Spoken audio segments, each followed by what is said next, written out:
ఇవాళ మనం urine pregnancy test చేసే కరెక్ట్ పద్ధతి ఏంటో తెలుసుకుందాం. సాచెట్ ఓపెన్ చేసిన తర్వాత కిడ్నీ ఒక ఫ్లాట్ సర్ఫేస్ పైన పెట్టాలి. అందులో ఉండే డ్రాపర్ సహాయంతో రౌండ్గా కనిపించే వెల్ ఉంది కదా, దాంట్లో ఒక శుభ్రమైన కంటైనర్లో కలెక్ట్ చేసిన యూరిన్ ఒక 2 to 3 డ్రాప్స్ వేయాల్సి ఉంటుంది. 5 minutes తర్వాత రిపోర్ట్ అనేది చూడాలి. ఒకవేళ సి మరియు టీ దగ్గర 2 డార్క్ లైన్స్ వచ్చాయనుకోండి, ప్రెగ్నెన్సీ టెస్ట్ పాజిటివ్, అంటే మీరు ప్రెగ్నెంట్ ఉన్నారని.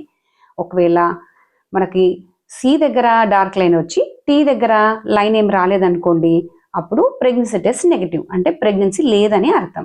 కొన్నిసార్లు సి దగ్గర డార్క్ లైన్ వచ్చి టీ దగ్గర లైట్గా పింక్ ఉంటే దాన్ని వీక్లీ పాజిటివ్ అంటాం. దీనికి కారణాలు నెక్స్ట్ వీడియోలో తెలుసుకుందాం.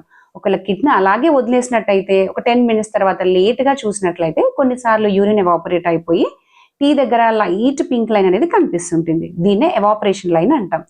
దానికి కన్ఫ్యూజ్ అవ్వకూడదు, ఇది ప్రెగ్నెన్సీ టెస్ట్ నెగిటివ్ అనే అంటాం దీన్ని.